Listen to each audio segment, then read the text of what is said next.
Okay, anyway. The next person on is Tim Brunsden, who is a legendary Liverpool filmmaker, and one of the only people I know who's got the ability to film someone and almost disappear, so that people just don't realise that he's capturing their souls. Okay. So Tim Brunsden.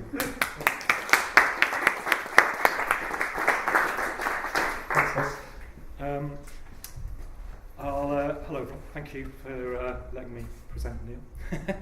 I've made some notes, so I've got a little bit of things to show you, but it was, when I started thinking about Flunconference, and I talked to Neil quite a lot, I know Neil quite well, and I was trying to kind of put the concept of Flunconference into what I do, and I thought, well, maybe they don't quite fit, maybe I'm trying to force something into it, but kind of the more I kind of thought about it, the more I thought it kind of worked really.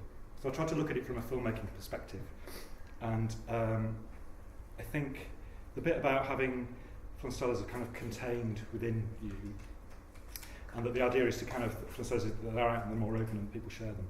I suppose as a filmmaker and as a filmmaker's practice, part of my role is to try and entice these kind of thoughts, memories, ideas out of people and get them to share them through film or whatever it is part of that process. And this kind of transference of information wasn't really too hard to visualise as these things going around. So I actually thought maybe there isn't too much of a difference really.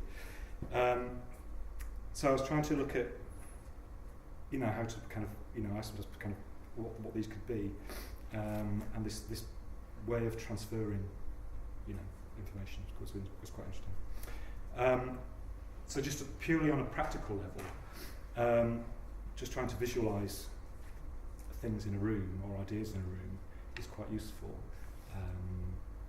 as a filmmaker, because sometimes you can go into somewhere and you can realise it's not really appropriate to film, or that it might be making people feel uncomfortable, or somebody might be embarrassed or whatever. So you have to kind of be aware of, I suppose, the energy in the room, and about what's happening really, or whether it's safe.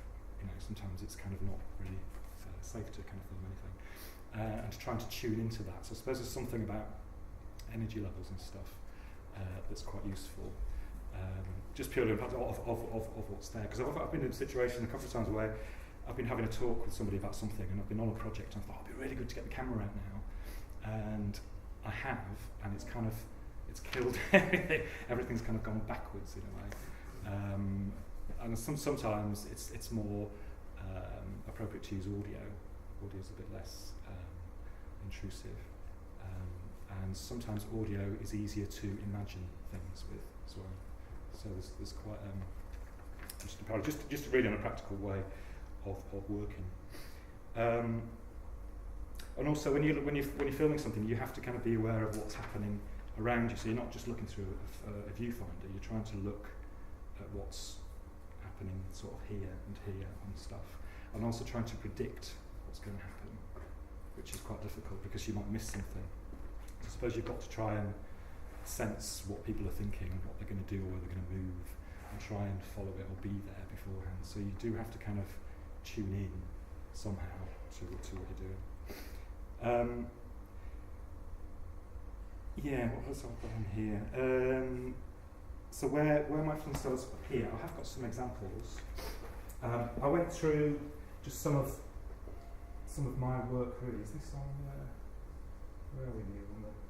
Go back. If you go back one, and then back again. I just looked through things that I've done recently. This was a project for the biennial. They're doing some work in Anfield. So this is a web file, so it's not great quality. But I'll do it full screen. And this is just where they're going to be sort of demolishing a lot of the houses and stuff. And there's something just about how kind of empty spaces where it's really apparent that if the Flunconference were around, this is where they'd be.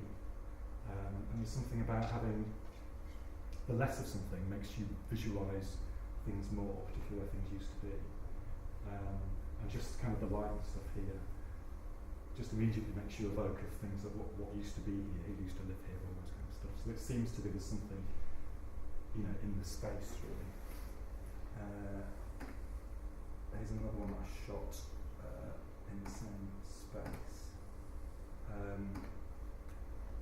This was quite interesting because there's one house left, there's one couple kind of holding up waiting for another house, and they were feeding the birds. There's nobody else around, but just this, again, going back to the concept of flocking and the light and shadows with the houses is just quite strange, but it's almost as if there's these kind of memories and stuff in the area. There's something quite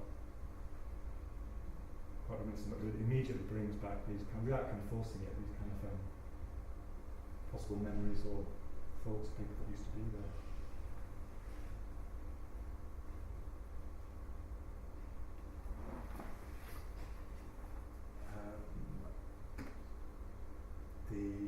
Just taking that bit further, this was what I was filming something else actually. I think it was for We Play. I was doing something in Liverpool 1, but again it was the light really. It was just all the people in the town and all these shadows. But I kind of turned it upside down because that completely transformed it. Because then you're focusing on trying to work out what's real and what's not.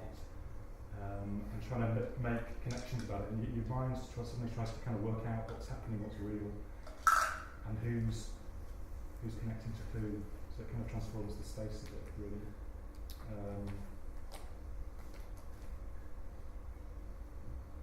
Kind of a simple way, but they're just. And you can imagine these, if the Flintstones were something physical, that they would be in this kind of environment. Show you all of that. Final one. I thought of this morning, so I had to rip it off Facebook. So I'm sorry, because I didn't have the file with me. This was a project for Smithdown Road, and basically this. I haven't got the sound on here. You get the idea.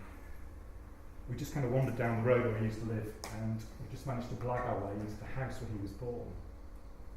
And it was just this kind of spontaneous moment, but it was almost like, he just suddenly became, oh my God, and it was like the house was full, often still as if they're around. It was just all these different kind of things. And again, it kind of comes back to this space that's been stripped of everything, and all that's left is these kind of memories and emotions and stuff. But it was almost, you could almost touch it in there, I think, because it was so personal. But you can see he was just like, oh my God. So he was born in that room or something. So to kind of, to suddenly unexpectedly get access to that. Something quite, I think quite special for him. Whoops. Sorry. Yeah, I mean, as a filmmaker and stuff, I think people do use lots of tricks and stuff. So I suppose I was thinking of the audience, and you can use music, and you can use all sorts of different things to try and pass on emotions or get people to, you can try and control the way you want your audience to think. And I suppose I've chosen things here that don't do that. They're just kind of blank canvases, but I suppose those type of tricks people use in film. I think, I just wanted to kind of finish on just something about if you're doing sort of documentation and stuff, I just try to get kind of a fair and balanced view, really, and do a kind of a fair representation. And getting a sense of what it is you're filming, which is sometimes quite tricky. And I suppose if you're trying to think of something that's going on outside what you're trying to do is quite helpful, actually, if you're trying to think in terms of trying to get a sense of a place or a person, to not just focus on what's there, but to try and think about what's here is quite a good concept to work. It's something maybe I'll try and think about a bit more. So that's it.